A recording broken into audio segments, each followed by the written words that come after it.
Welcome back to Gladio Free Europe. I am Liam, joined here by Russian Sam. Hello, hello. And our special correspondent, Jackson from Jacksonville. You know him as Grace Cathedral Park. How you doing? I'm doing well. Excited to go back to Florida and sort of talk about the next sort of chapter in this whole story. Yes, we are continuing our series on the Sunshine State. This is going to be another long one covering a huge amount of space and a huge amount of time. So I think let's just jump in with a quick discussion of one of my favorite figures from Florida history, that being John Horse. In August 1882, an old soldier was dying at the Veterans Hospital of Mexico City. Like most other patients in his ward, this man had defended the Mexican Republic from successive waves of invaders and harassers. He'd survived incursions by the insatiable gringos of the US military, the swaggering hussars of the Habsburg Emperor Maximilian,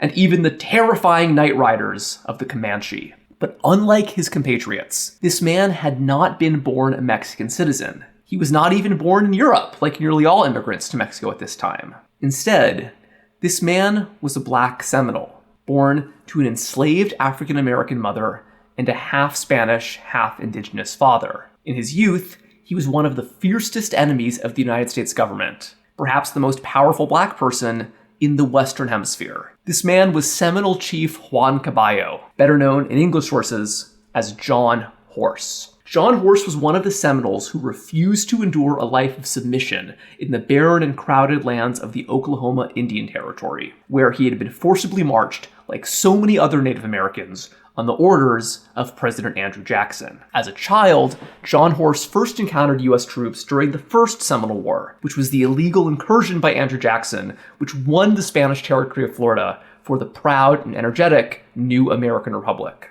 After 3 centuries of failed attempts under the Spanish and British, settler society was finally taking root down the peninsula. John Horse would have been too young to remember the period before U.S. troops occupied Florida lands, and he grew up under the shadow of the military stockades. He first enters the historical record as a young child who, like many local Indians, caught and sold animals from the swamp to feed U.S. troops. But after he was caught stealing a gopher tortoise that he'd already sold, so he could sell it again and get paid twice, this wily teenager was nicknamed Gopher John by soldiers, a name which he'd be referred to throughout his life. Then during the Second Seminole War, a far larger conflict we will soon describe at length, John Horse made a name for himself as a promising young war chief. He took up arms against the same soldiers he'd been raised around, to defend his homeland and his freedom as a black man living among the Seminoles. After years of guerrilla struggle in the Florida wetlands and pine forests, John Horse turned himself in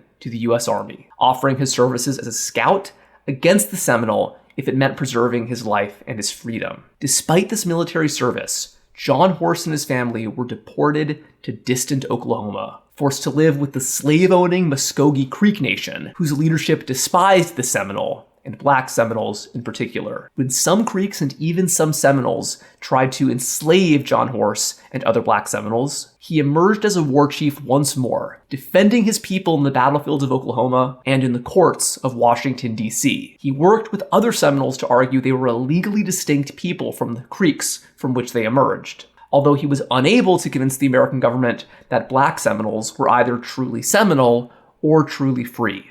In the 1840s, Attorney General John Mason decreed that black Seminoles were legally the property of the non-black Seminole majority, including men like John Horse, who had been born free. Facing enslavement, John Horse decided no government within the United States could be trusted. He and some of his old allies from the Seminole Wars led hundreds of their kinsmen on an 800-mile exodus through Oklahoma and Texas. After surviving a battle with the feared Comanches and barely escaping arrest by Texas Rangers, John Horse and his black Seminoles entered Mexican territory. He hammered out a quick bargain with the Mexican government, pledging to defend the Republic from American filibusters and Comanche raiders alike, in exchange for a land grant along the newly formed Texan border. The black Seminoles of northern Mexico came to be known as the Muskogos, and first gained attention in the Mexican press for defending Mexico against a failed internal coup attempt. Later on,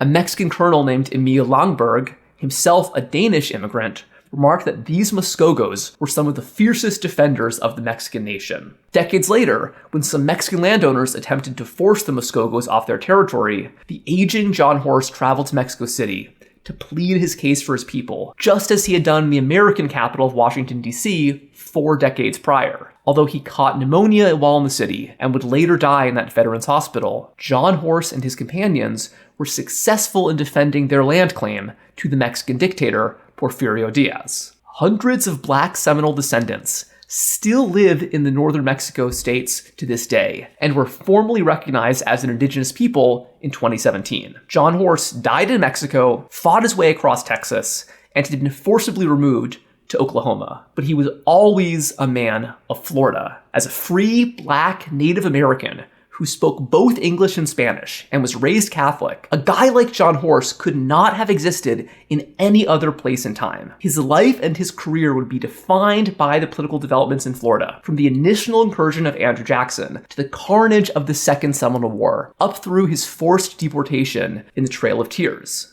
I don't think any Seminole individual represents the defiant spirit of this nation better than John Horse. And I can't think of anybody who is a better symbol for 19th century Florida. In our last episode, we ran across 300 years of colonial Florida history, during which time the Seminole and Creek nations, both Muskogean peoples from the Appalachian Mountains, came down to the Gulf of Mexico, which had long been claimed by Spain. One of the first Muskogean tribes to make contact with the Spanish were the Pensacola, first recorded in the 17th century as living on what is today the Florida Panhandle. Jackson, you are a North Florida guy. I'm a South Florida guy. What do you know about the early history of the Pensacola people and the history of Pensacola? The Spanish named the local bay after these people, although the Pensacola themselves would soon disappear, possibly ravaged by European diseases and conflicts with other indigenous groups, but maybe also just assimilated into other tribal configuration. We mentioned last episode that the Creeks, the Seminoles, and the Choctaw were all ethnically heterogeneous confederations. Around the turn of the 18th century, the Spanish established a trading post where the Pensacola had once lived, that became the city of Pensacola. We mentioned last episode that Pensacola had been the capital of the former colony of West Florida, a territory that had changed hands between the Spanish, the British, and then the Spanish again at the end of the 18th century, and then became a part of the United States in the early 19th century. Pensacola today is not exactly a thriving metropolis, but in the 18th and 19th centuries, it was probably the most significant area of settlement in Florida. Mm-hmm. It was very defensible. It was built on a bluff made of clay, perfect for building a sturdy brick fort, and nestled within a comfortably navigable bay, far superior to rival ports like Mobile, Biloxi, and even Tampa. Yeah, and Jackson, you're the one who first turned me on to how important Pensacola used to be. I think it's kind of like St. Louis or Cairo, Illinois, in that it was a lot bigger of a deal in the 19th century than it is today. St. Louis, at least, still has the arch, but I figure Pensacola it's kind of a harder sell to convince people it ever mattered. Anything you want to add about this? Yeah, it's kind of interesting because it is sort of like a place like Cairo, Illinois, maybe a little less sort of dire than a place than Cairo, but it is certainly not at all what it was back in the 19th and 18th centuries. But one has to remember that its position was so strategically important because it was at the mouth of a number of different bays that led into rivers that themselves led into and up into dense Native American population, right? So the Spanish and then ultimately the British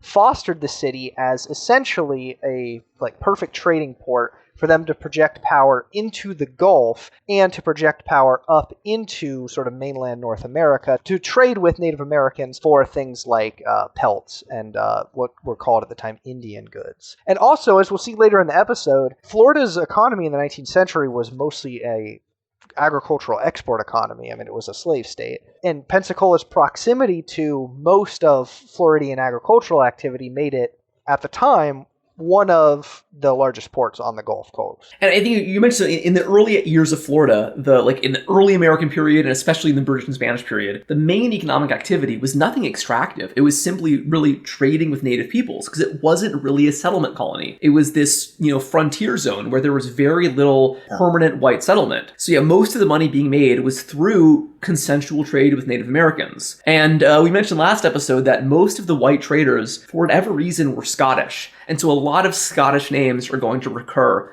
in this episode moving forward. These traders made very close relationships with the Creek and the Seminole communities, often marrying into them, trading European goods in exchange for animal skins. This is pretty similar to what we see in like 18th century Quebec around this time, you know? These guys buy skins, which they would then send to the emerging fashion houses of London and Paris to be worked into early haute couture. I think it's a little bit amusing that these American fur traders would be selling these skins to European merchants in order to buy back coats and tricorn hats made out of these same skins. Like, you guys might know that meme about peaches being grown in Argentina, packaged in Thailand, and then sold in the US. Mm-hmm. These kind of, these circuitous markets go back pretty far to the earliest days of capitalism. So according to the historian Peter Brannan, one of these Scottish traders, Lachlan McGillivray, operated North America's largest trading house out of Pensacola. He was married to a chiefly Muskogee woman, and his son was the ambitious Creek chief and southern slave owner, Alexander McGillivray. Men like McGillivray and his sons expanded American plantation agriculture into Florida before it was even part of the United States.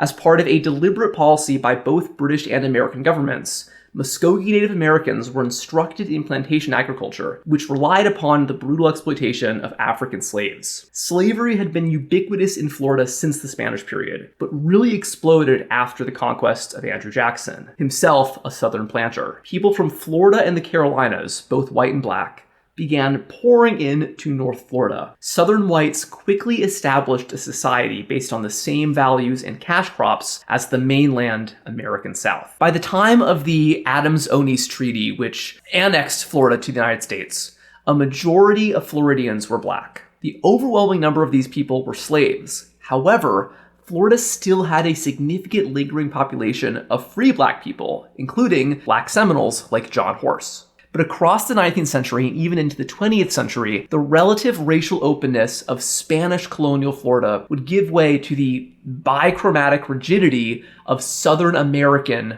racial dogma. Free black Floridians, some of whom were planters and even slave owners, now found themselves to become increasingly marginalized and legally out of place. Although these days Florida is seen as only a dubiously southern state, in the 19th century it was not really distinguishable from Alabama or Georgia. Although it was not the only industry, slave-based agriculture dominated the state and its politics. Cotton in particular was grown heavily around the Panhandle. At the onset of the Civil War, slaves around Tallahassee outnumbered free people 3-1. In eastern Florida, planters preferred sugar over cotton, often working their slaves in even more brutal conditions than in the cotton fields. Many of the enslaved African Americans in northeast Florida, around Jacksonville, were actually from the famous Gullah country of coastal Georgia and the southern Carolina Low Countries. So, the traditional range of the Gullah dialect extends even into northeast Florida. Probably the most noteworthy slave enterprise in this region was that operated by Zephaniah Kingsley, really one of the kind of weirdest Florida figures in this period. Jackson, do you know much about this guy? I had not heard of him before doing research for this show, although I believe there are a couple of place names around Jacksonville that named after, are named sort of Kingsley. Yes, so it was a sort of an interesting sort of look into why there's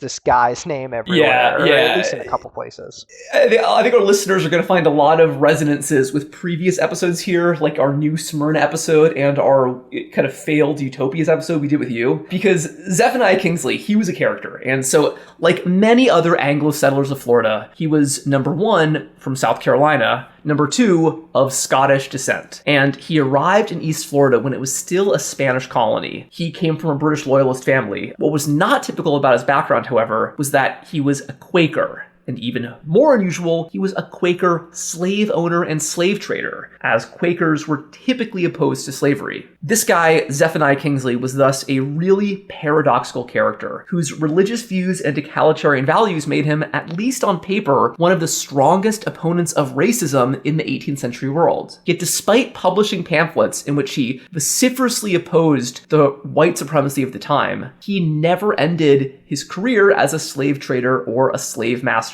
Perhaps outdoing even Thomas Jefferson in hypocrisy, Kingsley published treatises on the equality of the human races, and even the moral superiority of black people over white people, while engaging in a forced marriage with a 13-year-old slave girl named Anna. Unlike Jefferson, Kingsley did not attempt to hide his interracial liaisons. He flaunted American law and Christian custom by openly living as a polygamist. Kingsley named at least 4 women as his wives, marrying them both in European and African traditional ceremonies. While all of his wives would ultimately be freed before his death, none of them had any way whatsoever to say no to this marriage arrangement. Despite the violent and unequal circumstances by which his children were conceived and born, he does seem to have been a pretty good dad, at least by the standards of slave owners in this time, and he provided his mixed-race children with the same education that would be given to white planter heirs. His primary plantation, known as Laurel Grove, was a bizarre intentional community based around a supposedly benevolent form of slavery. We can maybe compare this to Fanny Wright's commune of Neshoba that we talked about in episode 108. Just like Neshoba, Laurel Grove had the twisted agenda of seeking to civilize pagan Africans by educating them in European customs and technologies within the context of violent slavery. Kingsley trained his slaves to be skilled laborers like blacksmiths or carpenters, which he claimed would be to their benefit, but often led to them being sold to other planters instead. He gave unprecedented personal freedom to his slaves, allowing them to continue to practice traditional African religions, but still forced them to perform back-breaking labor in the Florida heat. He also appointed many of his own slaves to administrative roles, usually only held by whites. And when he was away, often on slave trading voyages to Africa, his enslaved teenage wife, Anna, would run the plantation on his behalf. It should be mentioned that many of Kingsley's activities, including his family life, would have been completely illegal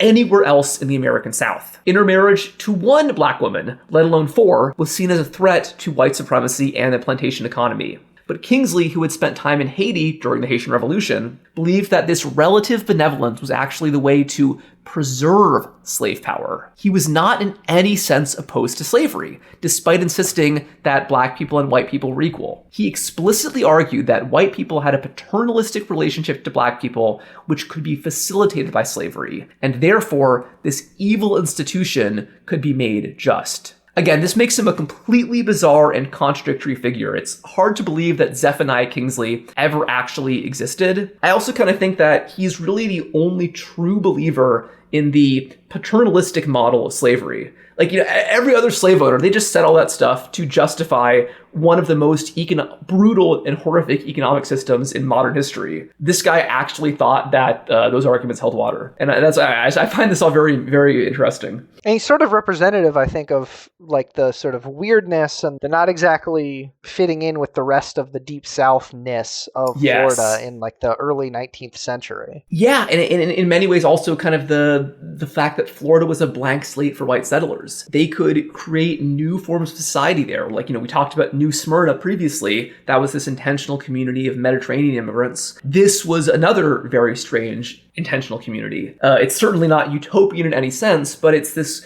weird, very distinctly American kind of experiment that I'm sure was absolutely horrific to everybody involved, but is somewhat illuminating about Florida in this period. Yeah, but I mean, maybe pushing back on the idea that this is somehow unique to Florida. Like the vice president of Van Buren, Richard Johnson, he was also like notorious in his day because his enslaved common law wife was like, you know, his slave, and he had like a ton of children with her, and he also left her in charge of the plantation when he was away. So this was a thing that was done sometimes, I guess, even outside of Florida. No, I think the most cynical and really the most clear-eyed view of this picture is that in a world in which white male slave owners had basically unlimited control, they had the authority to flaunt these kinds of restrictions when they so chose. Yeah, all right. Sam, why don't you continue about, and let's talk about the kind of non-slave-based aspects of Florida at this time. Yeah, I mean,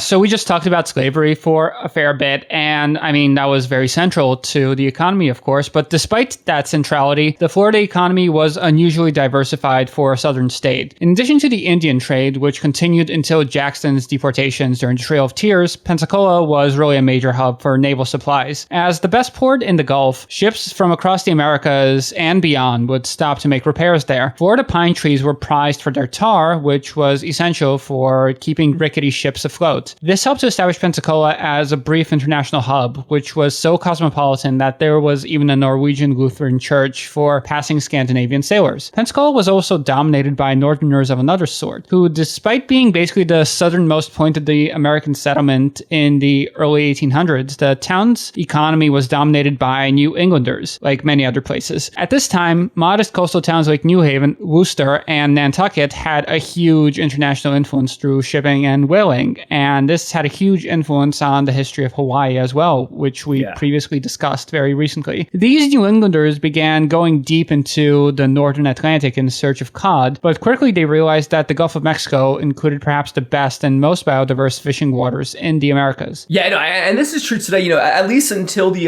the Gulf oil spill of 2014, the Gulf of Mexico continues to be a major fishing center, and a lot of these fishing crews are pretty international. I also I just have to say there's no evidence of this, but I would not bet against at least one native Hawaiian guy visiting Pensacola in the early 19th century. I think there's a pretty likely chance that might have happened. Mm-hmm. Yeah. The global Latina belt is much older than many expect it to be. But anyway, the New Englanders, of course, weren't the first people to fish in these waters. In the last episode, we mentioned the Cuban fisheries, which were largely staffed by descendants of the Calusa, who had been forced out of Florida in the 18th century in the aftermath of the 7 Years' War. But with the assistance of Boston finance, New England fishing expeditions exceeded any competitors in scope and scale, and this caused Spanish-speaking fishermen, who were often referred to as Spanish Indians, to suffer enormous economic losses. Another industry ran parallel to all this fishy business. This was the ice trade. Many New England vessels left in the winter, weighed down by huge blocks of ice, which they sold in sweltering ports like Charleston, New Orleans, and Havana. This ice market is almost certainly the reason why Southern iced tea and the Cuban mojito exist. Often, ships entering Pensacola with ice would leave with hulls of fresh fish. Amazingly, it took about 70 years for any fisherman to discover that leaving some ice in the ship would keep the fish fresh for longer. Yeah, no, and so just to kind of clarify here, the whole idea of freezing fish, or at least, refrigerating fish for shipment, developed in the Gulf of Mexico, in Pensacola, which I think is kind of interesting. Yeah, so the Gulf fishermen had a really unsavory criminal reputation, like many sailors, in contrast with the New England fishermen, who were seen as sober and industrious, although also I think that's cope. Personally, I think this really has nothing to do with the character of the fishermen themselves, of course, but the attitudes of the people who were watching them from land. New England merchants were very happy to make money off the catch of their cousins in the cod trade, but Florida planters saw the transient fishing life as less honest than agriculture. Even though practically all agriculture in early 19th century Florida was really performed by slaves, it might also be relevant to note that the fishing lifestyle was relatively egalitarian. As the grip of white supremacy became tighter and tighter across the 19th century, free black people discovered that joining a fishing expedition was a much more secure lifestyle than trying to establish a farming community surrounded by hostile whites. In addition, most white Floridians fishermen were either New Englanders or recent immigrants from Europe, both groups being generally more inclined to look beyond color than the local white Southerners. Yeah. On the Atlantic coast, meanwhile, Jacksonville also developed a thriving fishing industry, along with New Smyrna a little bit down the coast. Real Gladio heads, of course, will remember when we did an episode about this several years ago at this point. Now, Jacksonville was especially important because of its location at the mouth of the very fishy St. Johns River. That can be taken halfway down the peninsula to Sanford, Florida, right around Orlando. Now, Jackson, we've mentioned Jacksonville a couple of times before in the previous episode, and you're certainly more familiar with that town than either of us. Is there anything you could say about its early history and foundation? Nowadays, as a native, it does pain me to say, but nowadays I would say that Jacksonville is kind of a punchline because it's a city of 1 million people that has essentially no cultural footprint. Like I'll admit, it really doesn't have a cultural footprint. But the city was basically the only settlement east of Tallahassee of any significant size before the 20th century. And it was also basically the route through which all commerce in eastern Florida flowed. So before Jacksonville's foundation, it had previously been known as Cowford. Something I heard growing up a lot was that Jacksonville used to be called Cowford. And that's Cow Ford, where yes, you could Cow Ford. And we talked about last episode, but cattle were the basis of the Seminole economy. Florida has been a big cow state for basically its entire history. Exactly. And so Jacksonville, the present Jacksonville, was essentially this part of the St. John's that was easy to forward cattle to sell into sort of northern Georgian markets, right?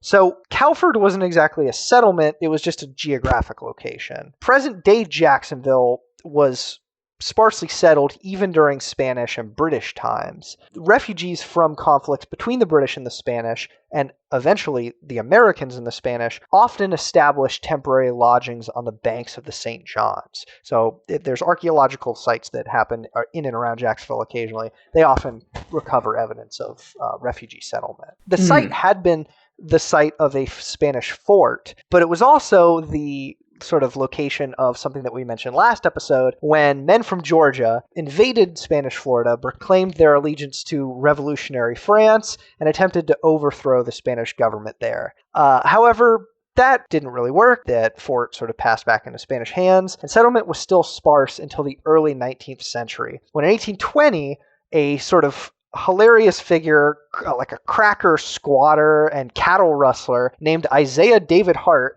traded cattle that he had stolen from the Spanish for land along the St. John's River. Hart was one of the patriots that we talked about last episode, Anglo-American men from Georgia and the Carolinas that had crossed the porous American border and lived rough lives of cattle driving and marginal plantation agriculture that rebelled against the Spanish in the early 1810s. This involved, for Hart and others like him, basically just doing banditry and cattle raids against the Spanish. Not unlike what you'd see on the borderland regions of Scotland before the union of Scotland and England. No, it's very Seminole too. This is a lot. This is like the cattle raids of the Seminoles looked very similar to what was going on in Ulster. Exactly. Like the Tain Bokulai. Yeah. Yeah, a lot of these people obviously, or not obviously, but a lot of these people were like Scots-Irish as well. Yeah, so some of that coming. So with the land that he bought with those sort of rustled cattle, he built a boarding house and store at the mouth of the St. John's. Those key buildings, as well as the settlement's strategic and economic location, led to Jacksonville growing rapidly during the first half of the 19th century. Stories like this, where longtime residents living hardscrabble existences on the margins of civilization turned themselves into country gentlemen that founded towns and cities, repeated themselves sort of dozens of times at smaller scale throughout early 19th century Florida, when the wave of Anglo-American settlement that American independence had started spilled over into Spanish and then eventually American Florida. That's sort of the story of Jacksonville's founding, right? And I think that it bears sort of repeating here, just bears saying that this is sort of a story that happens all throughout Florida, right? Like these guys, they're essentially taking flyers on Florida's prospects long term. And some of them hit it big and they managed to found communities that still exist to this day. This isn't really a unique story, but I think that Florida, because of its sort of unique mixture of people and populations and histories and all of these different empires that control the place, Florida has some of the most unique and most interesting stories of this type of any of the like settler areas of American, of modern day America, right? And I would like to mention at this point the story of Moses Levy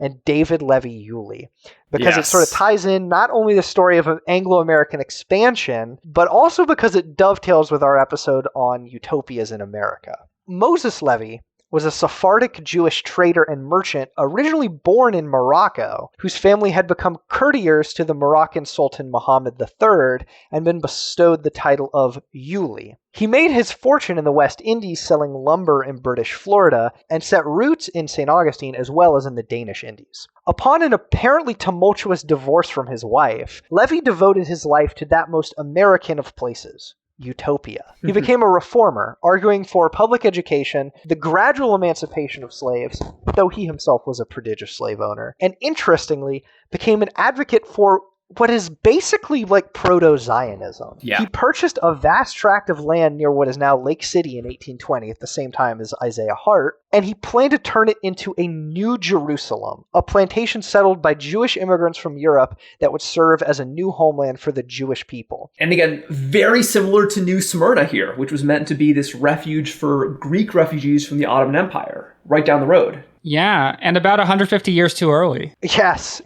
And so Levy actually attempted to find Jewish settlers for this New Jerusalem in Florida. He mostly did it in England, where he interestingly enough, actually rubbed some of the same shoulders as Robert Owen, as we talked about in our American Utopias episode, in similar reform circles in London and in Manchester and in places like that. As Sam said, Jewish opinion is still a couple decades away from even remotely being in favor of something like Zionism. So Levy's land wasn't exactly successful in its attempt to settle Jewish refugees there. And the area basically just became another plantation for slave labor and settlement for cracker Anglos to trade at. However, Levy's son, David, became a prominent lawyer and landowner himself, and he actually became the first Jewish member of the U.S. House of Representatives, and I believe the first Jewish senator as well, representing, of course, Florida. He converted to Christianity, but he decided to adopt his family's old honorific of Yulee as his surname. The city of Yulee, which is on the site of Moses Levy's attempt to create a New Jerusalem, and Levy County, which is a little further south, they both bear their names, right? Yeah. So this is this story of guys that are trading on the margins, founding these settlements that become eventually cities and towns. That's not a story that's unique in the rest of American history. But because of Florida's sort of unique position, I think that only in somewhere like Florida could you see this son of Moroccan Jewish courtiers becoming this sort of trying to establish the new Zion in Florida, and his son becoming one of the most accomplished Jewish statesmen in American history until the 20th century. And of course, there's one more very eccentric Florida figure around this period who's also connected to the Jacksonville region. Yes. So at the same time that Isaiah Hart was sort of building Jacksonville, and at the same time that Moses Levy was trying to create New Zion in Florida, intriguers other than Andrew Jackson had their eyes on Florida. I would assume that many listeners of the show probably are familiar with Gregor McGregor. He's probably history's greatest con man, but he was also one of Simón Bolívar's sort of coterie of allies who helped him to liberate South America from the Spanish. He was one of Bolívar's generals. He's probably most famous or infamous for his Poyet scheme, where he sold British investors government bonds of a made-up Latin American country called Poyet, and Classic. He even managed to trick a number of gullible would-be settlers into sailing for Central America to settle in Poyet. Most of them the original Fire Island. Yes, he basically did Fire Festival to these people, and they all died when they got there.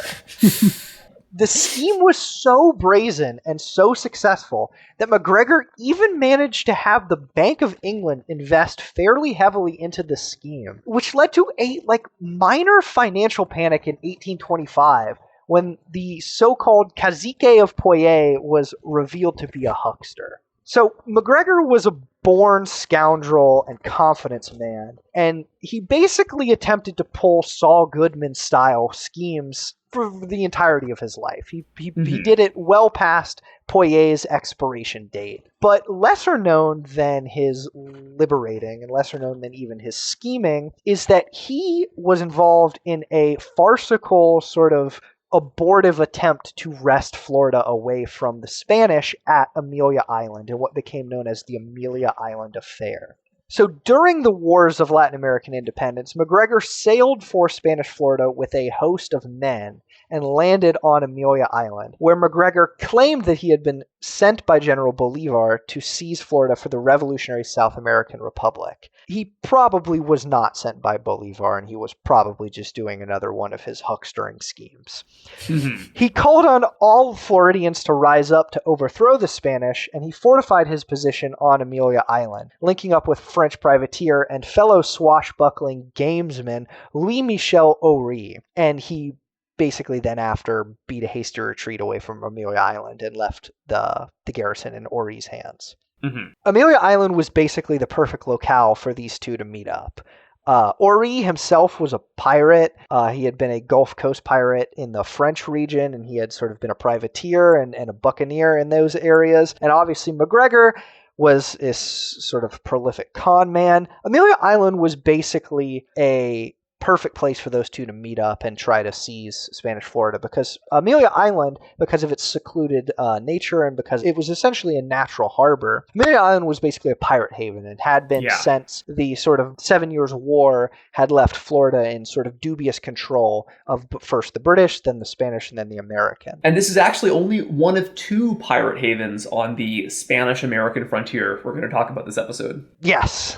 So while Oree's control of Amelia Island was obviously never going to last, it's significant that with McGregor's friend Bolivar tying up their manpower elsewhere, the Spanish actually weren't the ones who were able to dislodge the intriguers from Amelia Island. And American troops were the ones who actually put an end to the breakaway province of the Bolivarian Republic of New Granada and Venezuela. In many ways, McGregor's folly on Amelia Island opened the door for Florida's final conquistador, Andrew Jackson, to topple the Spanish and annex the territory to the United States in 1819. Right, and this brings us right back to the end of the last episode with the Adams-Onis Treaty, attaching Florida all the way down to the bottom of the peninsula to the United States, even though the vast majority of that land was inhabited entirely by the Seminole peoples and scattered pockets of defiant Maroons resisting enslavement. So we're just going to jump in right now into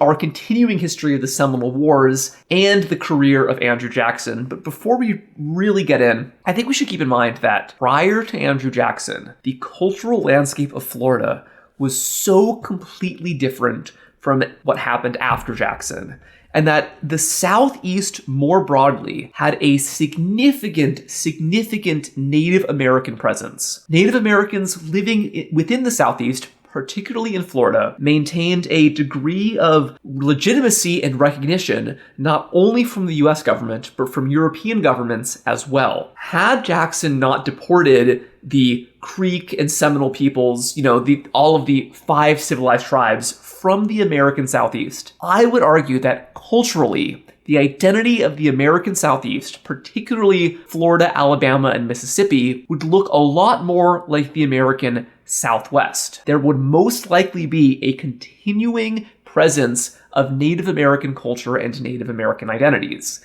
It is only through the policies of Andrew Jackson and the Indian Removal Act of 1830 that this is not the case. Jackson, fittingly enough, you know much more about Andrew Jackson than either of us. Anything you want to share about the guy in general, about the Jacksonian legacy, before we get into Indian removal and the Seminole Wars? Yeah, so like you said, the Jacksonian sort of model, the Jacksonian method of Indian removal and sort of giving this land to white settlement is basically the reason why we sort of have Florida's relatively diverse, relatively both ethnically, linguistically, racially diverse history that we've talked about in the last episode. His sort of policies are the main reason why that goes away, right? Mm-hmm. So he not only is Indian removal part of that, but also his sort of heavy-handed ruling of the territory once he takes it over. He's named the first American sort of territorial governor, which he does for a little while, and he just kind of gets bored with it and fucks off. But his sort of heavy-handed pro-white settlement policies in Florida not only create the near political flashpoints for the Second Seminole War, as we're going to talk about in a little bit, but they also create the economic base, the sort of societal base for that conflict to happen, right? Mm-hmm. So he is basically the one who obviously brings Florida into the American Republic. Yes, he gave us the name Jacksonville.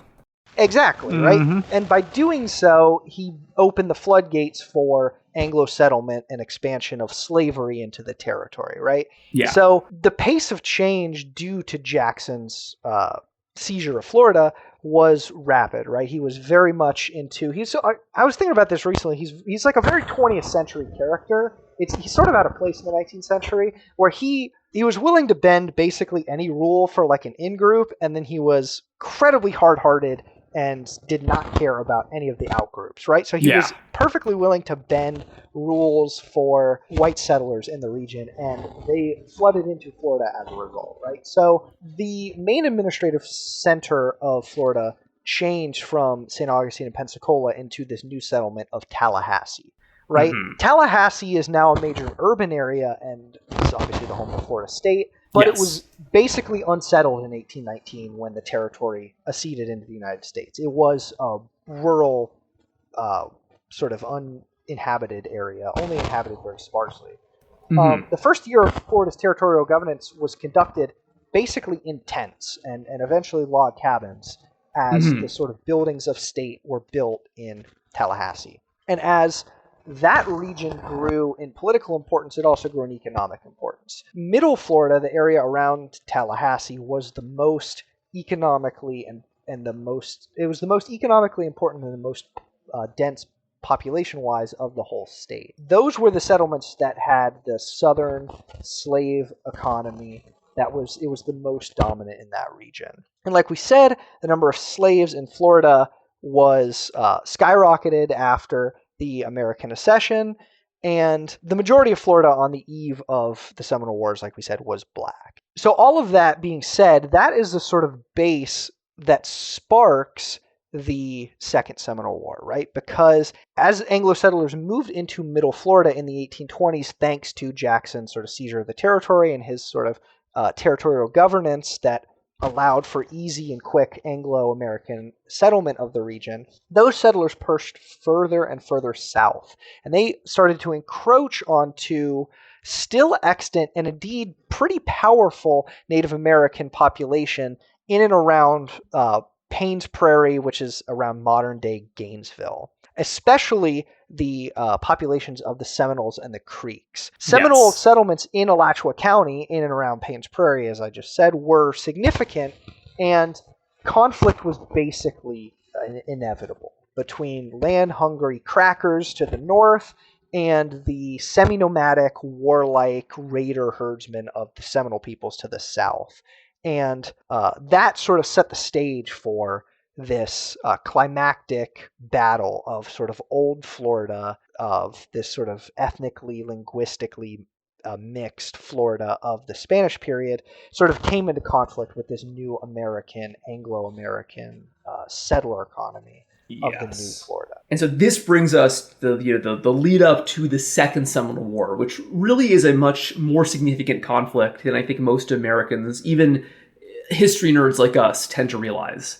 It's one of the most important wars before the Civil War, I would say. But to understand it, we should do a quick overview of the First Seminole War, which we discussed last episode, just a little, quick crash course. The First Seminole War was a much smaller engagement. It was really simply the illegal invasion and conquest of Florida by Andrew Jackson. It was a relatively limited affair. The largest engagements were actually fought not against the Seminoles, but with the Seminoles against free black Maroons at a fort near Pensacola. After seizing this fort with Seminole assistance, Jackson's troops found evidence that the British government was supplying guns to the Seminoles, who again, ironically, were their allies in that most recent battle. Keeping in mind that Jackson had no legal pretext to be occupying Florida at all, this was still Spanish territory, he argued that the Spanish government was unable to pacify the British-supplied Seminoles. Therefore, the USA had to step in. It's again what you were saying, Jackson, about bending rules for the in-group, enforcing rules for the out-group. As a result, Jackson ordered the destruction of dozens of native villages across the First Seminole War. This didn't incur much outcry in the American press, but some critics began to get squeamish when Jackson hastily executed two Scottish traders in Florida, Alexander Arbuthnot and Robert Ambrister, the latter of whom was actually involved with Gregor MacGregor in the Amelia Island affair. The American and British press did not think Jackson showed sufficient evidence that these two men had done anything illegal before hanging them. Moreover, Jackson had no legal jurisdiction whatsoever to do this. This incident taught Europe what Native Americans had known for decades, that the expansion of the USA was not going to be limited by the law.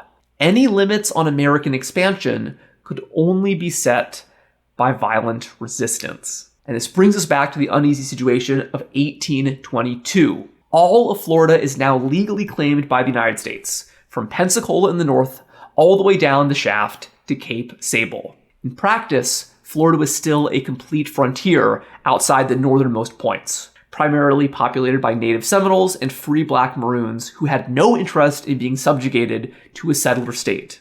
Some of the white settlers, the famous Florida Crackers, were actually satisfied to live among and near the Seminoles, as these native peoples were a useful source of beef and live cattle. But other whites coveted the Seminoles' land and their vast herds of livestock. Not to mention, black people living among the Seminoles were typically assumed to be escaped slaves.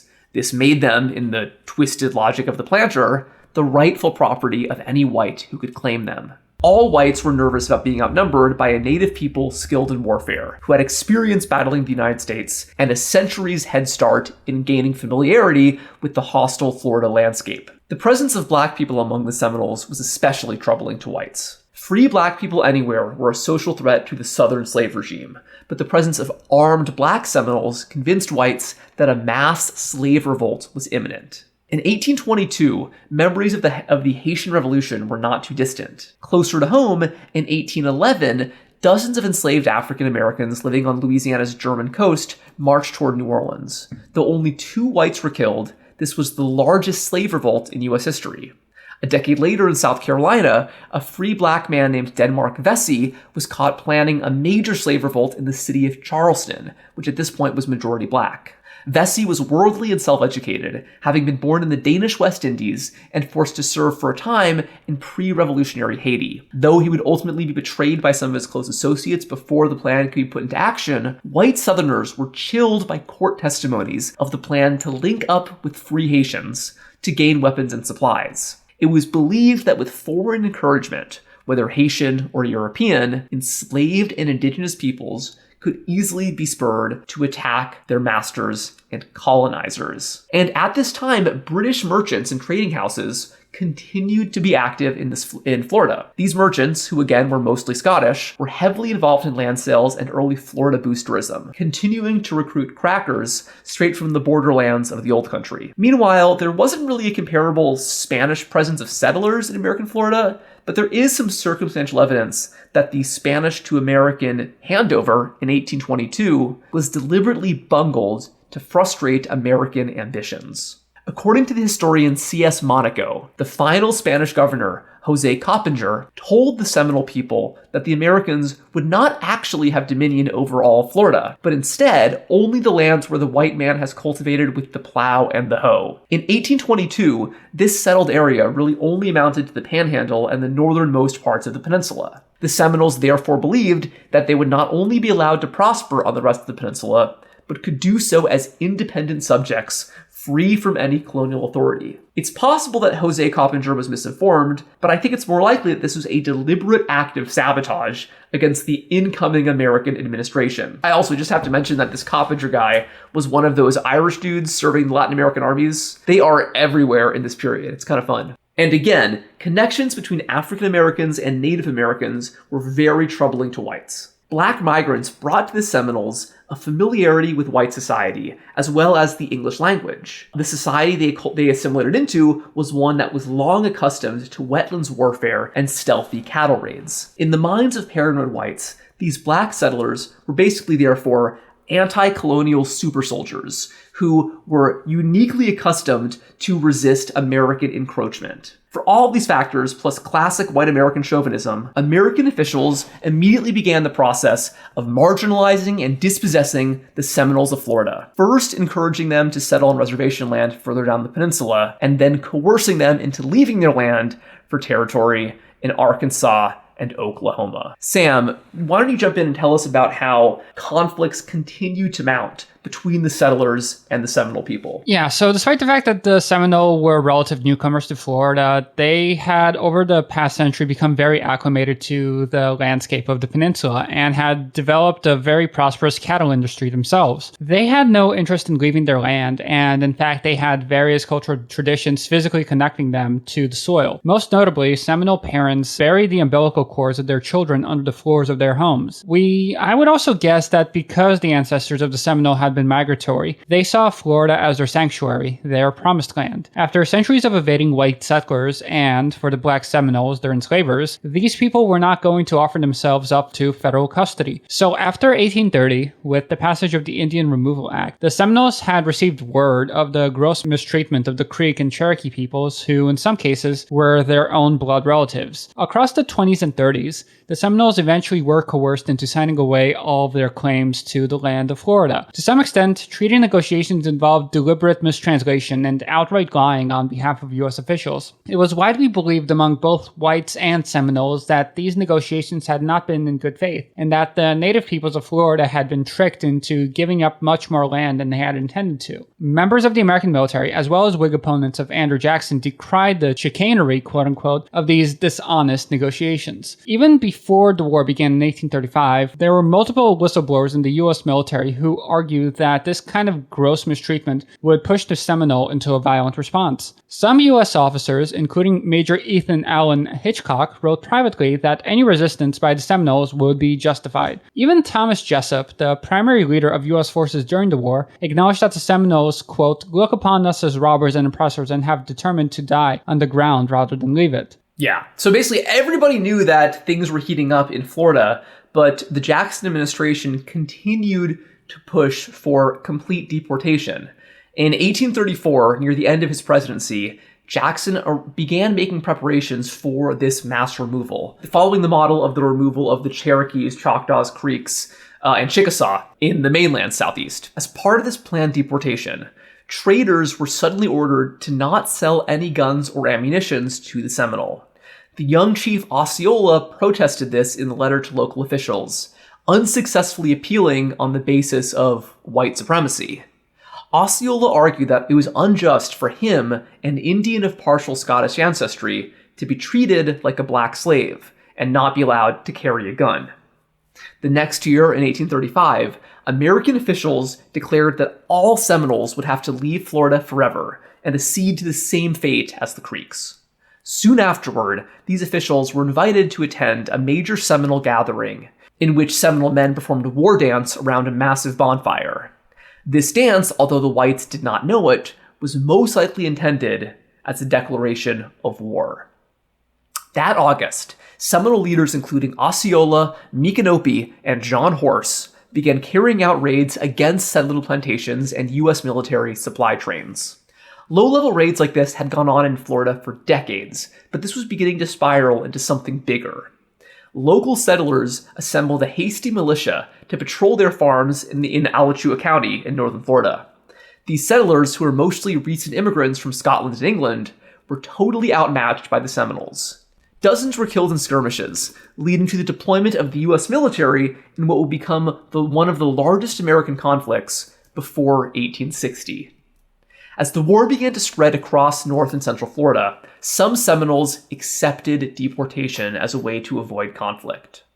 Osceola was furious when a rival chief named Charlie Amathla took American money in exchange for deportation westward. In perhaps the most cinematic episode of the Seminole Wars, Osceola tracked down Charlie and killed him on the road, probably by his own hand. He ordered Charlie's body to be left unburied as a warning to others and scattered his 40 pieces of silver around the corpse. After killing his rival, Osceola came to be recognized as one of the foremost Seminole chiefs along with Micanopy, and he led successful raids against the U.S. government, at one point killing Indian agent Wiley Thompson.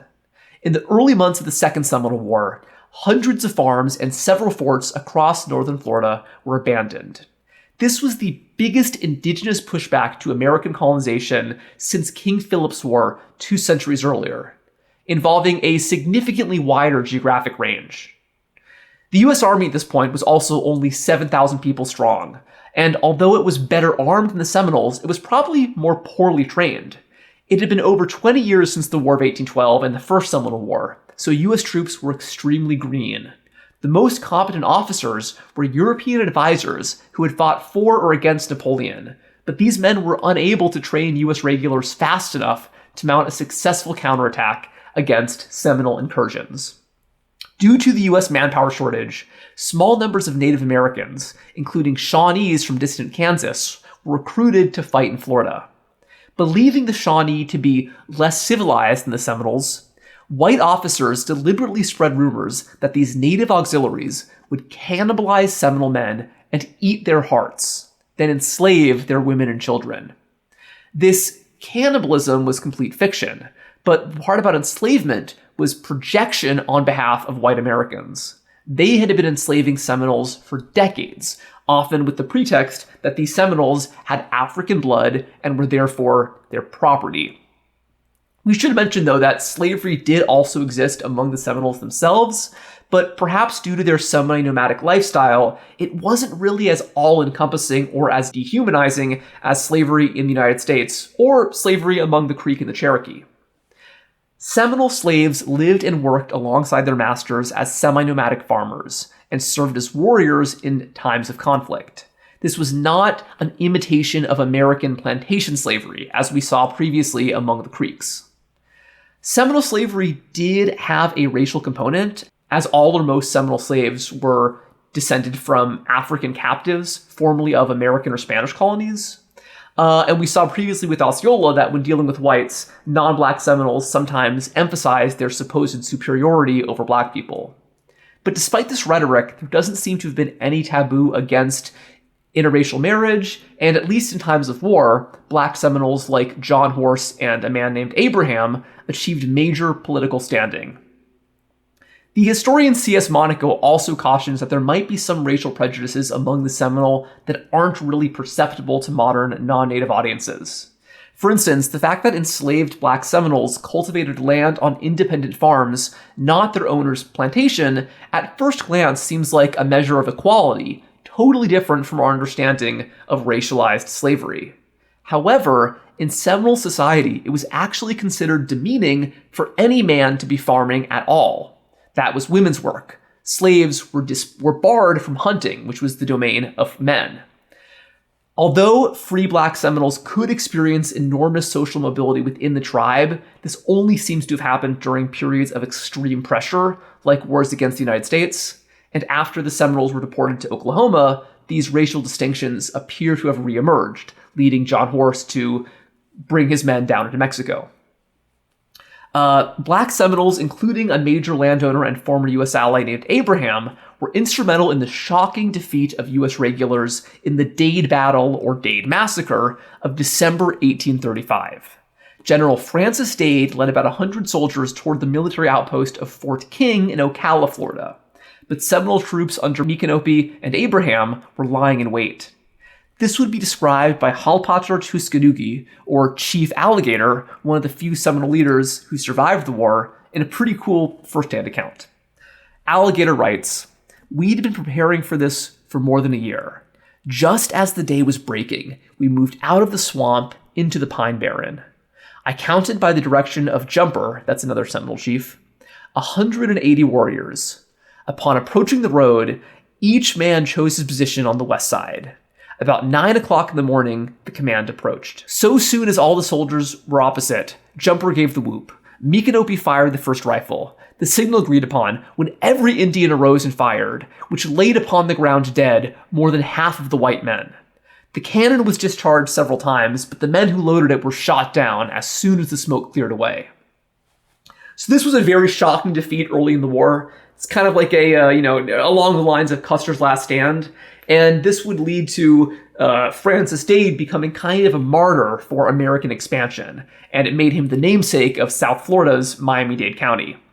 This defeat enraged some whites to the point of demanding no mercy against the Indians, while other whites began to wonder if this kind of occupation wasn't worth the cost. Americans had serious difficulties dealing with a guerrilla enemy. To newspaper readers at home in New York or Boston, there were echoes here of the American Revolution, this time in reverse. Anything you want to add, Jackson, about the Seminole War before we keep going here? I think it's interesting to consider Osceola as like a figure in this story, because Osceola was himself, as we've said before, he was sort of half Native American and half Scottish. And in fact, for most of his life, he was more known as Billy Powell than he was as Osceola. But I think there's something is interesting to think about in light of, like we talked about, the relative social mobility of Seminole society, especially in times of war, is that Osceola was not a leader by birth, right? He was not born into a leadership position in the Seminole tribe as a whole, right? He was part of a lineage that you could essentially analogize as noble, right? But he was not the sort of chief leader of the Seminoles at the beginning of the war, and that his sort of charismatic leadership during the Seminole War and his sort of his tactical military achievements were really what put him in the leadership position of the Seminoles as the war went on, and why he's still sort of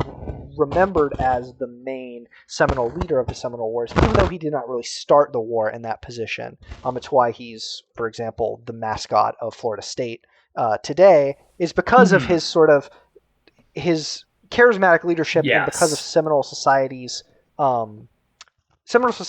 willingness and ability to bring in or to grant social mobility to basically leaders of talent. Right? And I think also it's interesting that there was genuine sympathy toward the plight of the Seminoles even before the war, and as we're going to see with the eventual death of Osceola, I think this kind of tragic legacy grew around him, particularly among Whigs who opposed the war, because there was a lot of serious opposition at the time, largely on partisan lines.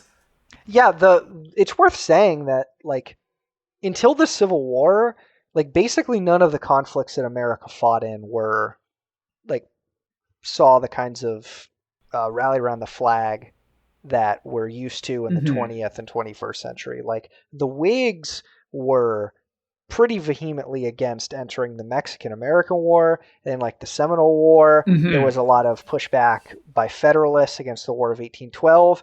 It's hard to remember now because we live in this sort of consolidated nationalist, central-ish republic, but the idea of like supporting America's foreign policy, right or wrong, was definitely not a thing that basically anyone at the time thought was like a given, right? It had to be sort of justified to them because the country was so new. Yes, and I think that the domestic opposition to the war does bring up a kind of embarrassing and facile comparison that still has to be made because the comparisons are kind of striking, and that is the Second Seminole War as actually the first Vietnam War in American history. Because, you know, it's U.S. troops being sent down into a steamy jungle to defeat an irregular enemy who had mastered guerrilla tactics. And, you know, the Seminole warriors, just like the Viet Cong 130 years later, had this supreme familiarity with the terrain, including the tropical wetlands of South Florida, which at this point, South Florida basically had no settler population. Warriors were able to shelter across the peninsula in various indigenous settlements, even in towns believed by the Americans to be friendly or acquiescent. As the conflict dragged on, President Andrew Jackson gave the order to burn all or most Seminole settlements, and I'm sure he would have used napalm if he could. This was a repeat of tactics Jackson had previously used throughout his career in the Creek War and the First Seminole War.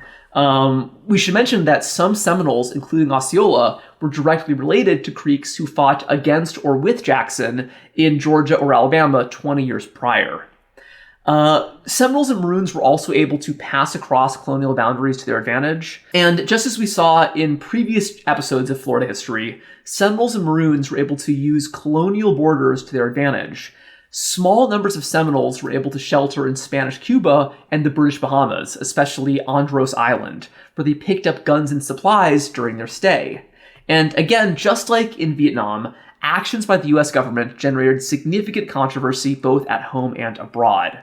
Popular opinion on Indian removal soured after white Americans heard reports of the brutality necessary to carry out such a policy.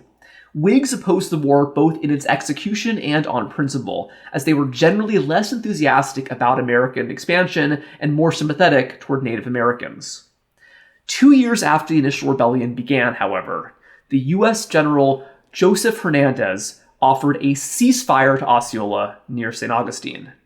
Hernandez was the child of Spanish immigrants from Minorca, immigrants who had been lured to Florida to join the failed New Smyrna colony we've mentioned a couple times now. Although Osceola believed he was meeting Joseph Hernandez under the terms of an honorable truce, he was instead captured and arrested. This was incredibly controversial even within the U.S. military apparatus. Hernandez and his commanding officer, Thomas Jessup, were both considered dishonorable for this act. Whig journalists began describing Osceola as the noble Prince of Florida, betrayed by Democratic chicanery. I think the tragic circumstances of his capture were at least as important as his success in the battlefield in turning Osceola into the great mythical Florida of Florida history.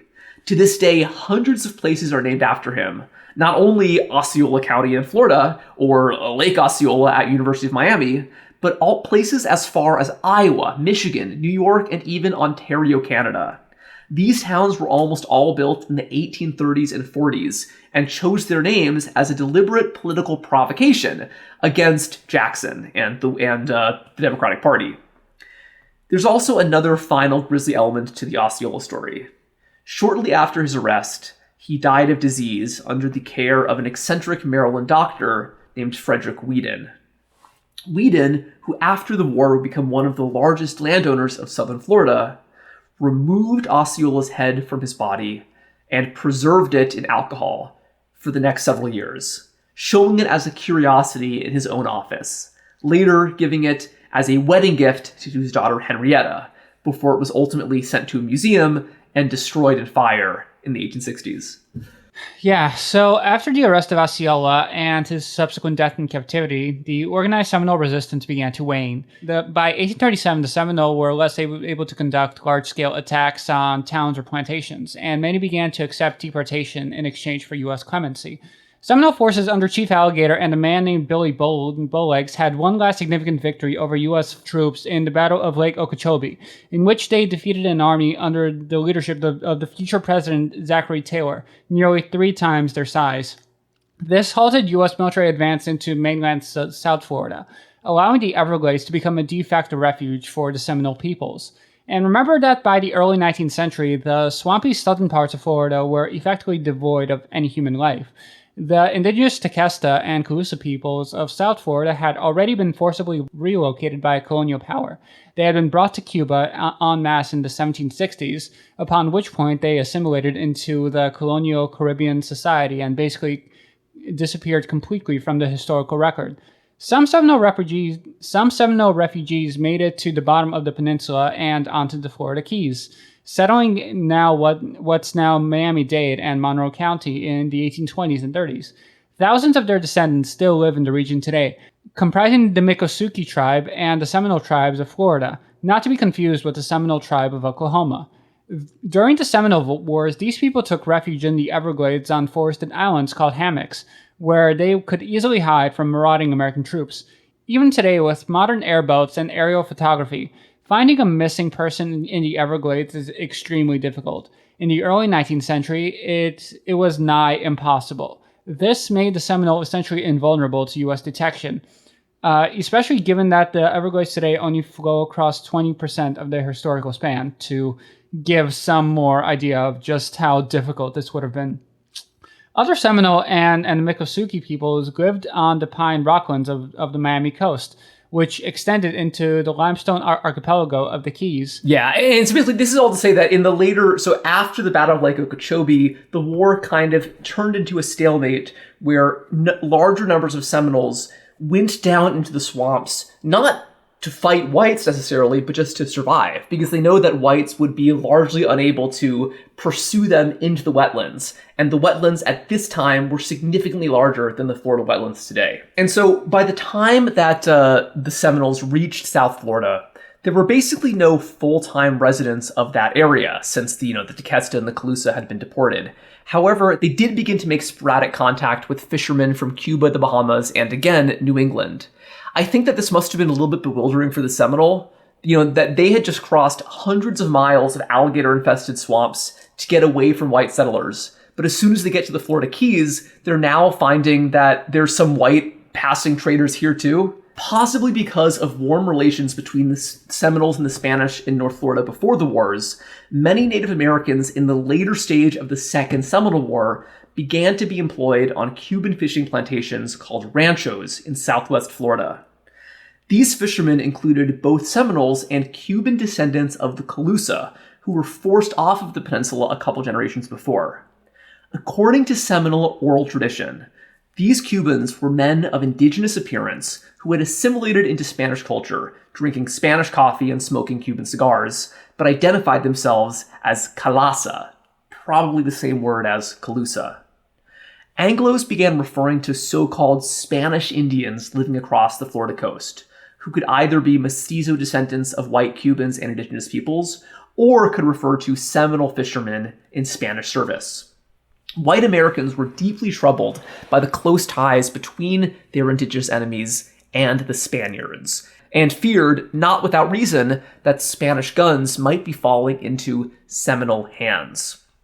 This kind of concludes the main theater of the Second Seminole War, but in the Florida Keys, as a consequence of the presence of these Spanish Indians, there would be this interesting, smaller second theater that I think is of note. So, mainland South Florida was of very little interest to white settlers throughout most of the 19th century. But the Keys were kind of a different story.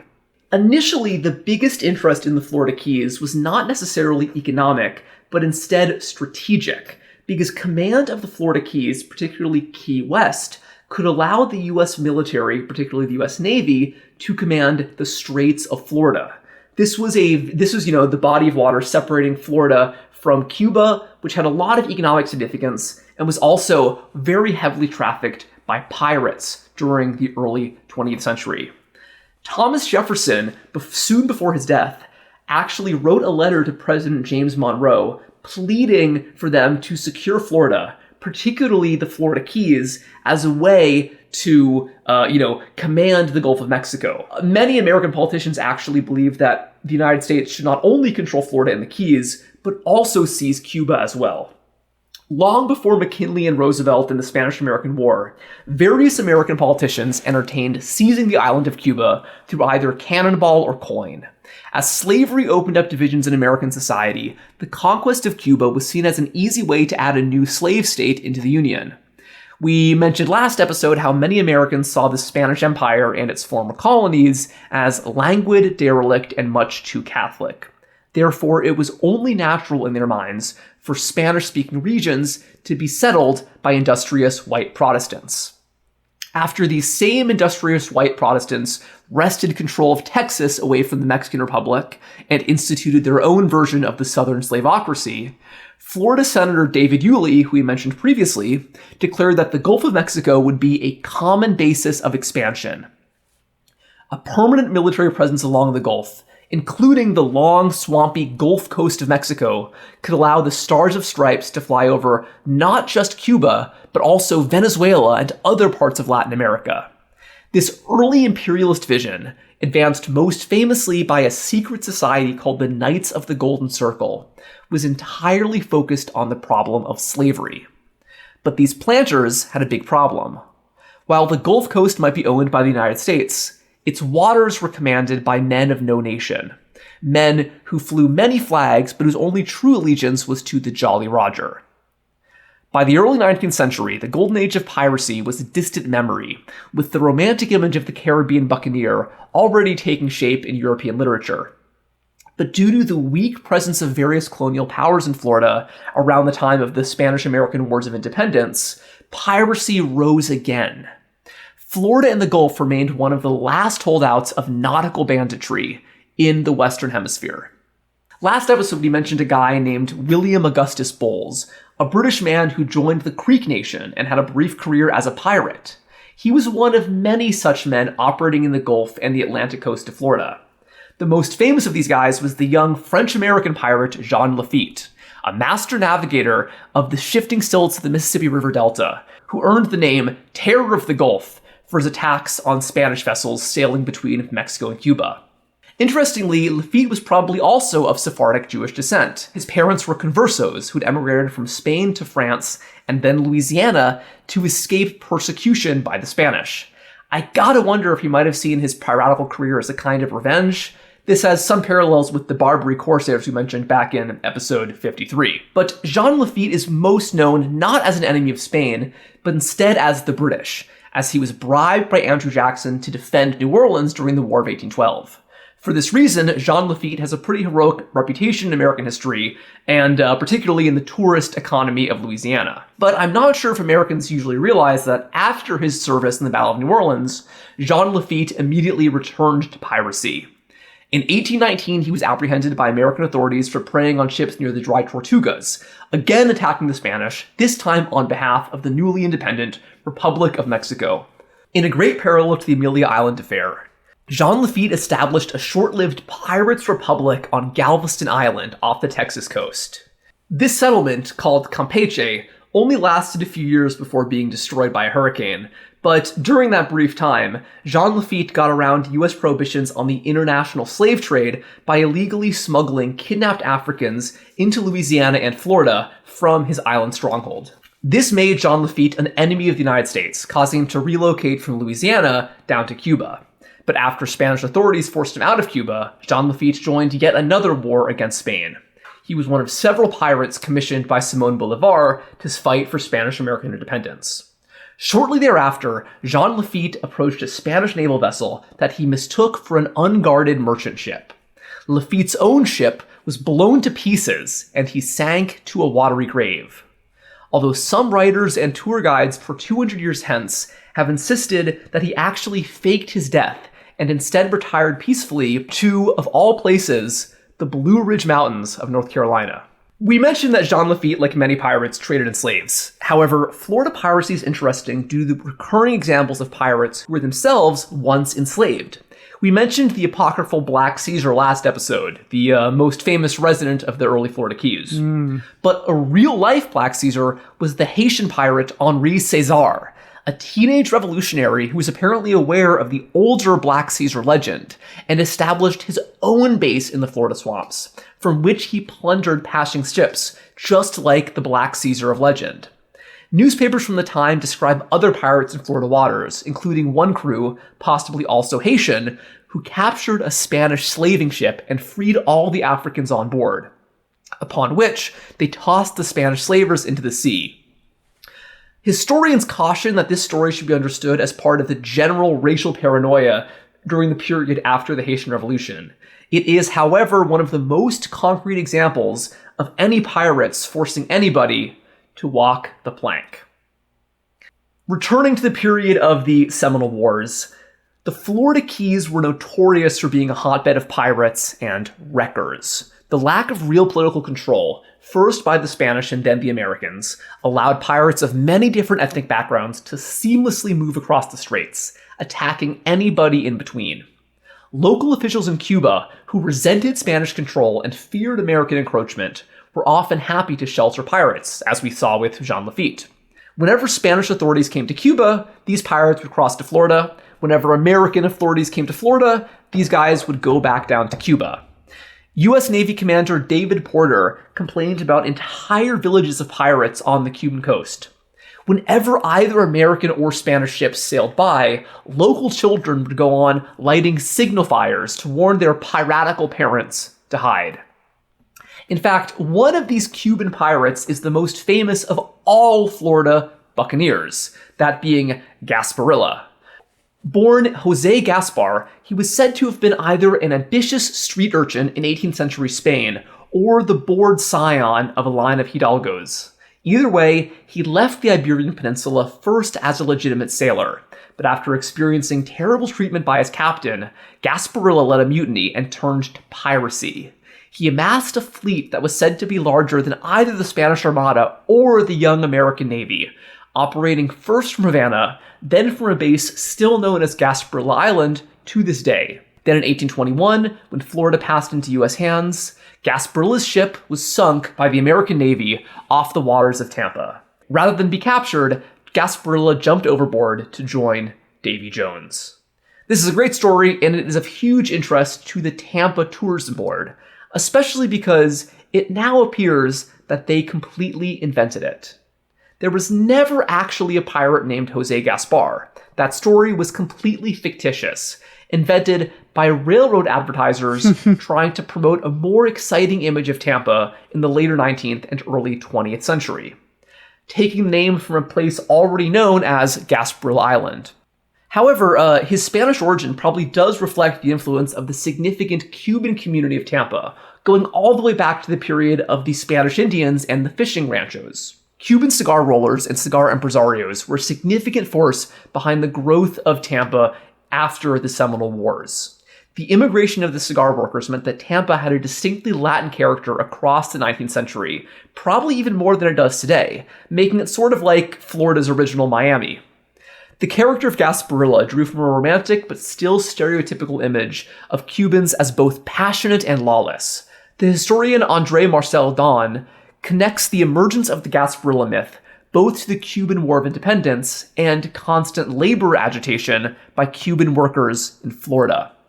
Within just a few years of the creation of the Gasparilla legend, Tampa began holding the annual Gasparilla Festival that's kind of the local ripoff of Mardi Gras.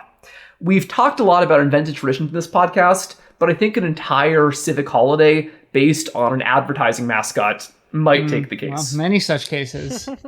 Read Eric Hobsbawm. Returning to the Second Seminole War, moving into its Keys theater. When most Seminoles in Florida were forcibly deported, small numbers of white and black Bahamians moved on to the mainland coast of southeast Florida. This was how the Miami neighborhood of Coconut Grove was established, as we mentioned previously. Some of these new settlers engaged in a little farming and a little fishing, but the real draw of remote South Florida was wrecking. Basically, piracy in slow motion. Wrecking is the ancient practice of coastal peoples taking advantage of mariners in distress, finding and looting ships that have sunk or have been run aground.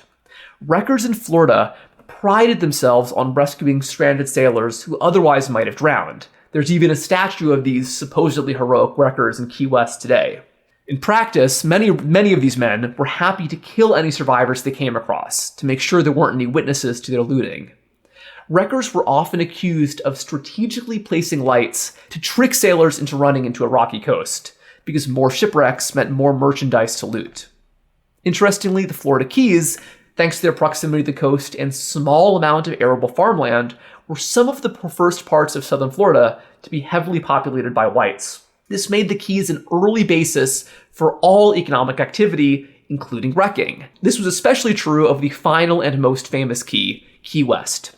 Key West was interestingly not included in the territories allotted to the United States in the Adams-Onis Treaty. It instead had to be purchased separately by an American businessman during a meeting with Spanish officials in Havana. Some Key Westers will tell you their island was won in a card game, but in reality, the island was purchased for $2,000, which is about $60,000 in today's money. This was not a huge sum, but because the island was so small and uninhabited, it's likely that the Spanish believed they were the ones taking advantage of these gringos. But the Americans realized this island was strategically positioned as right between Cuba and the Gulf of Mexico. Ships leaving New Orleans or Mobile often passed right by Key West, and sometimes ran aground. Wreckers had already been visiting the island when it was still owned by the Spanish, and shortly after the American acquisition, Commodore Matthew Perry, of later Japanese fame, used Key West as a base for anti-piracy patrols. The real-life patrols behind the the watery end of Gasparilla in the story.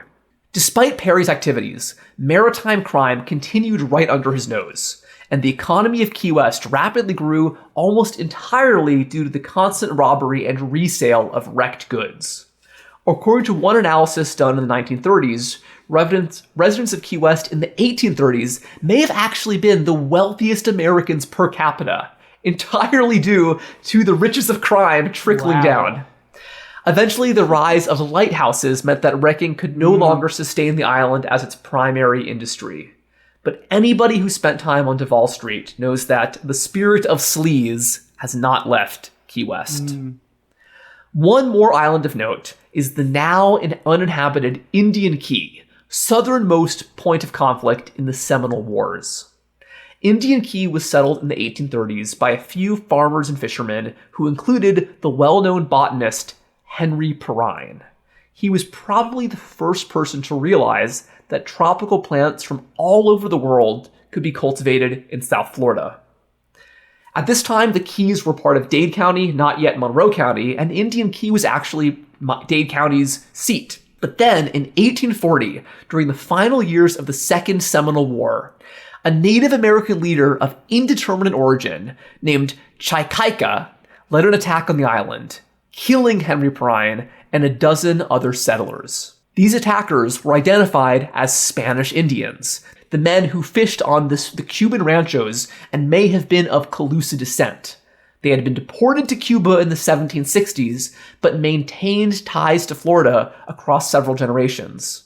Chikaika was himself a Spanish speaker, probably of mixed Spanish and indigenous descent, whose life was torn apart during the Second Seminole Wars when his fishing rancho was burned by the Americans, and anybody of any visible indigenous descent was captured and deported to Oklahoma. This forced the Spanish Indians into a raiding existence, just like the Seminoles. Chikaika may or may not have had Seminole ancestry himself, but because of his animosity toward the Americans, he was welcomed by the Seminoles to join the conflict in its last years. After the attack on Indian Key, Chikaika and his Spanish Indians fled into the Everglades. They were pursued on a canoe by members of the U.S. Navy who disguised themselves by wearing Seminole clothing. Chikaika was captured and hanged, and the rest of his small band of Spanish Indians were forcibly marched to Oklahoma with the Seminole. And thus, the last remnants of the great Calusa kingdom of the pre-Columbian era were once again deported from Florida. All right, Jackson, we're kind of winding things down here. Why don't you tell us about what happened in Florida after the Second Seminole War and the road towards statehood and eventually the U.S. Civil War? Right. So with the close of the Second Seminole War and the couple hundred remaining Seminoles pushed to the margins of Florida's inhabitable lands into the Everglades, those processes of Anglo-settler expansion and slavery entrenchment that we were talking about pre-statehood sped up. It should be noted, however, that encroachments on those marginal lands the remaining Seminoles maintained sparked a third and final Seminole War in the 1850s, when the stubborn and implacable Billy Bowlegs made his last attempt to fight off the Americans. But, thanks to a reduced number of Seminole warriors available for battle, he was unable to do more than wage small-scale, low-intensity conflict with the whites. The U.S. Army, having defeated Billy Bowlegs, then transported most of the undeported Seminole natives to Oklahoma and left a scattered band of around 100 Seminoles to eke out near hunter-gatherer existences in the almost uninhabitable Everglades. All modern Floridian Seminoles and Miccosukee natives trace their ancestry to those 100 Seminoles who evaded capture by the U.S. Army after the Third Seminole War. No, and then I also think, of that 100, it could have been even fewer if not for this pretty interesting story where one Seminole woman named Polly Parker basically led a prison escape where she and several other Seminoles were being shipped to New Orleans for ultimate deportation to Oklahoma. During a transfer, I think in Pensacola, she managed to escape the ship with a bunch of her relatives and then trekked down across hundreds of miles of swampland back into South Florida to join her relatives. So, these people were very, very dedicated to stay on their land despite overwhelming attempts at removal. Exactly. With the Seminole Wars coming to a close, however, Florida was eventually granted statehood in 1845. In kind of a classic pre-Civil War, you get one, I get one bargain, where Iowa was admitted as a free state and Florida would be admitted as a slave state. Florida's antebellum existence basically saw a continuation of the processes we've already talked about, where Anglo settlement goes hand in hand with slave agriculture, with all the requisite social evils that entailed, right? The color line became much sharper than it had been throughout the Spanish period, and only intensified as statehood was achieved.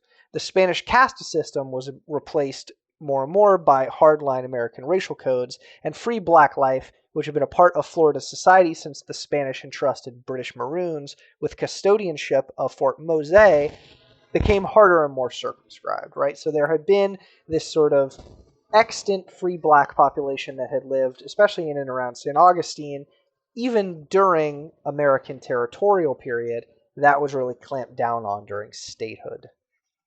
It's here that we see the expansion of Anglo settlement creep down the Gulf Coast and into the heartland of Florida by way of the St. Johns River. Towns like Palatka, Ocala, and Brooksville, which I will just mention, was named after Representative Preston Brooks, who you may be familiar with for his caning of Charles Sumner.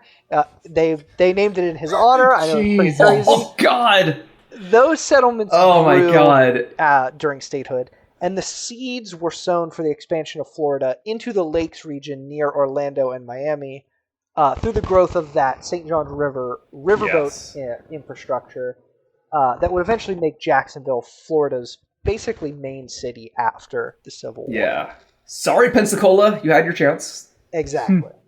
So it shouldn't be surprising with the expansion of the slave economy that Florida was politically very anti-union and very pro-secession even before the idea became mainstream in the broader South. Yulee, as we've previously talked about, was an early fire eater and advocate for succession to protect slavery, and on the eve of the Civil War, the state was ablaze with secession fever that was comparable to the other states in the Deep South. Mm-hmm. When the Civil War came, Florida jumped eagerly into the Confederacy. I had actually not known this before doing the research for this show, but Florida was the third state to secede from the Union. It seceded ahead of Georgia, and it even seceded ahead of Alabama, which is crazy to think about, sort of given the deep southness of those two states. But it is true. Florida basically dove into the Confederacy. Yeah, there was significant unionism in the area of Pensacola due to the lingering New England influence. But from what I understand, I think it was the kind of basically like the one of the states with the most homogeneous support for the Confederacy, possibly, second only to South Carolina. Exactly.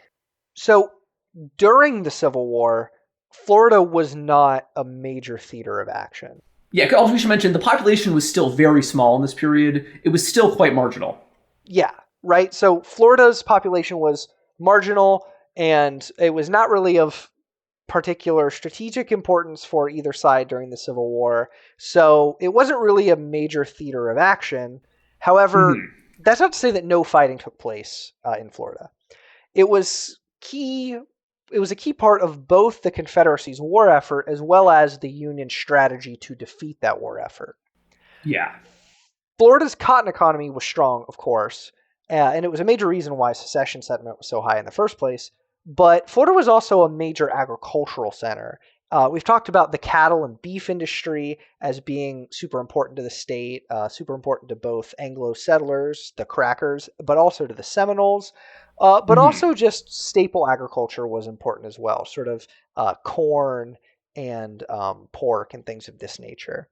The Confederacy, for this reason, thought of Florida as basically like a southern breadbasket, a land that wasn't threatened by Yankee invasion that could be turned into basically a granary for the Confederacy to alleviate what everybody could tell was imminent food shortages. Yeah. Florida was, like we said, sparsely settled and difficult to farm before modern agricultural techniques.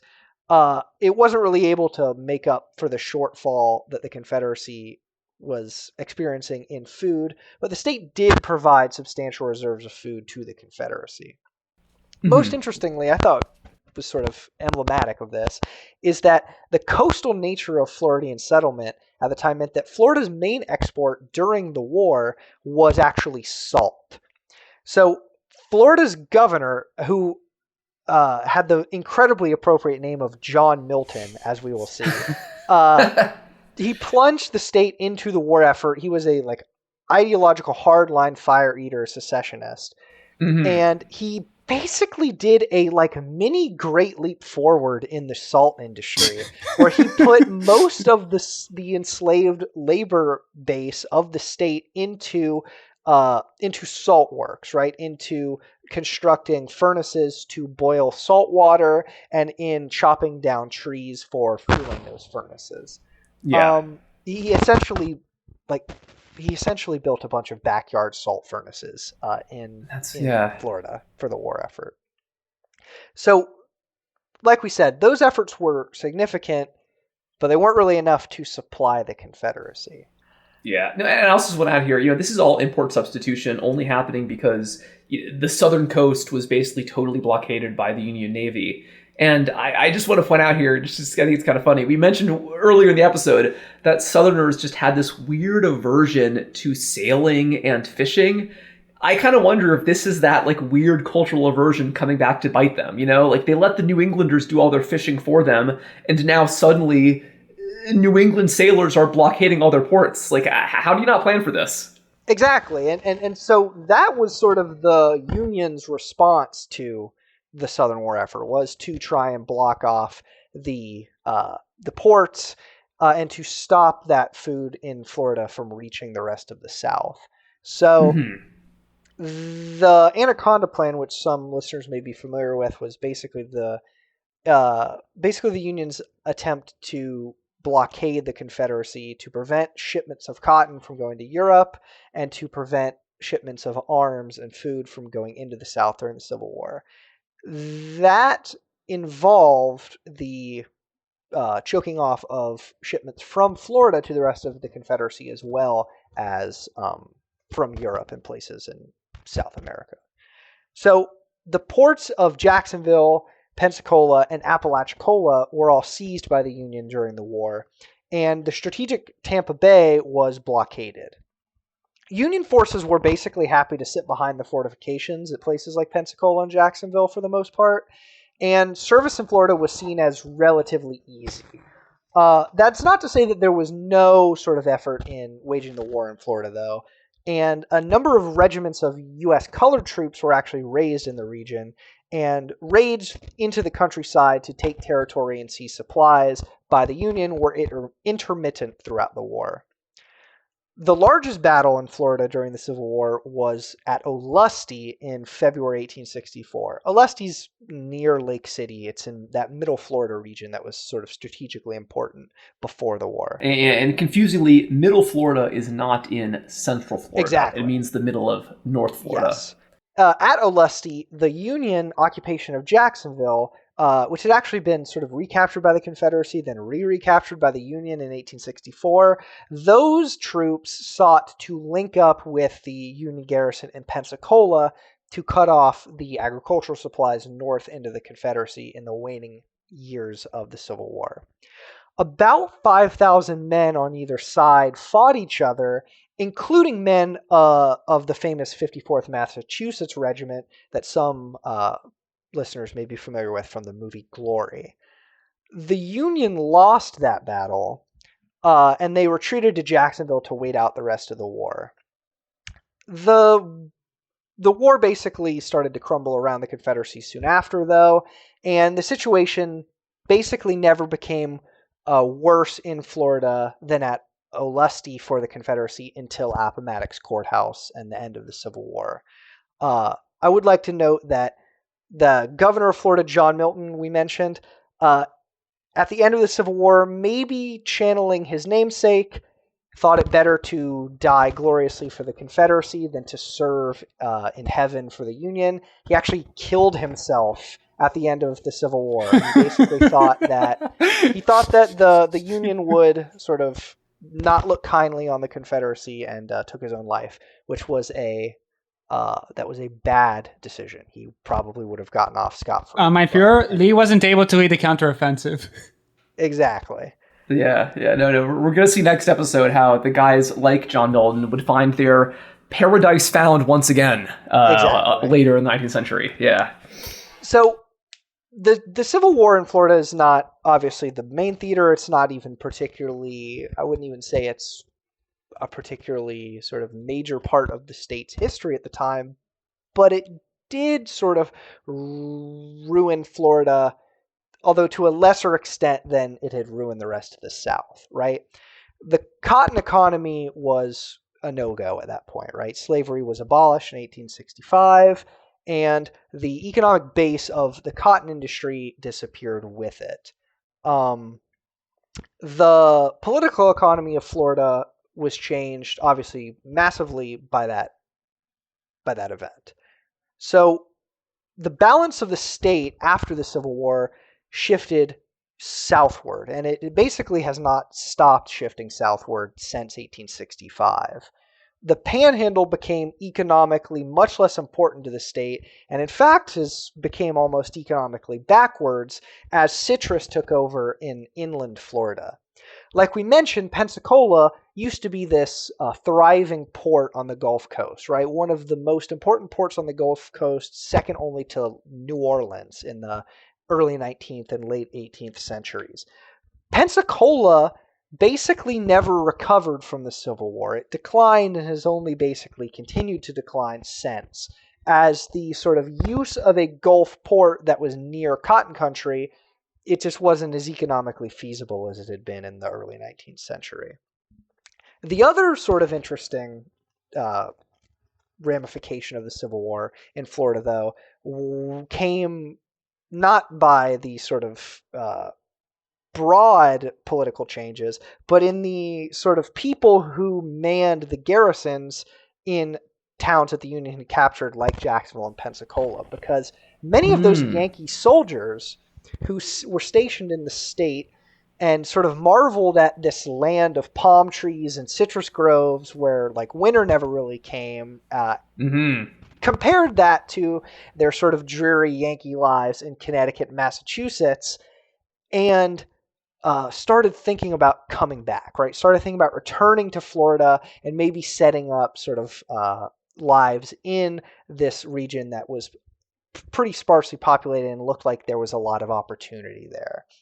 So after the Civil War, those Yankee Northerners provided basically the main economic base which the state would orient itself towards ever since, right? Both in supplying their homes and workplaces with exotic citrus and sort of beef that was a staple of the American diet at the time, but also by encouraging them to return to the land either as settlers or, as we'll talk about next episode, as tourists. Yes. Yes, those Yankee veterans, in fact, became part of a new wave of Anglo settlement that we will talk about next episode. Yes, the flight of the snowbirds. Yes, they were basically the first snowbirds, and they started to push American settlement of Florida further southward after the Civil War. And of course, like we mentioned, Florida was a majority black state at that point. Yes. The enslaved population had been obviously freed by the Civil War and was enfranchised by radical Reconstruction, looked forward to promises of peace and equality that the Civil War had given.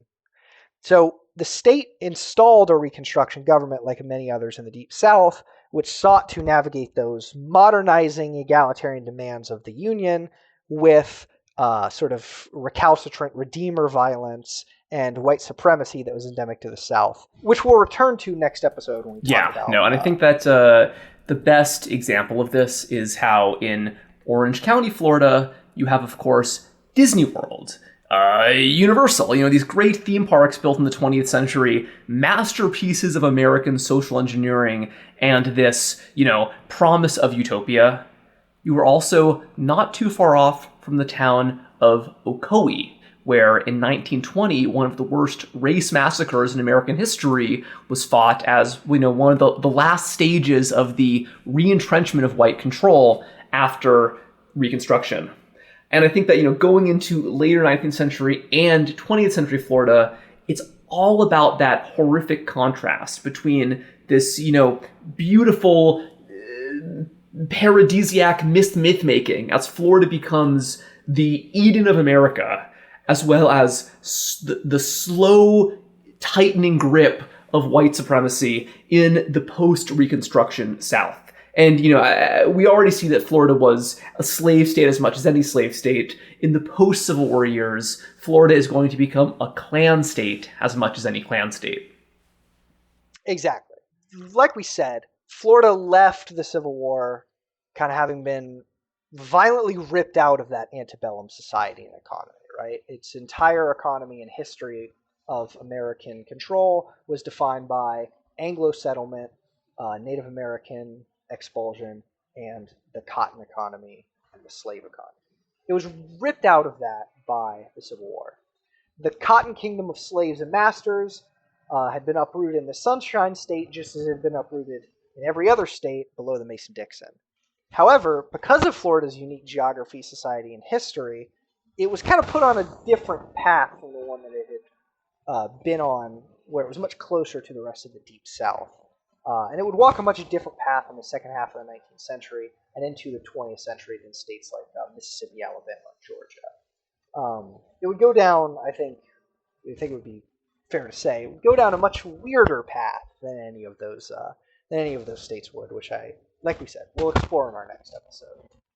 All right. Well, this has been a big one. Again, I think that, Florida history is in many ways just American history distilled. It's all of the weirdness of American history magnified. You have guys like, Zephaniah Kingsley and Gregor McGregor, not to mention John Horse and Osceola. And I think that Florida history is rarely studied by non-Floridians, and personally, I think that should change. Even if Florida is in some ways politically marginal, it is very illustrative of broader trends in American history. And it is very rare for something to be less extreme in Florida than elsewhere. So Florida history is never boring. Well, thank you so much, Jackson, for joining us once again for our second of 3 Florida episodes. Any closing thoughts here from you or Sam? No, I can't think of anything. Sorry. Well, thank you for organizing this one, Guillaume. All right. Well, this has been a big one. Thank you so much for joining us. Thank you, Jackson. Thank you, Sam. Bye-bye.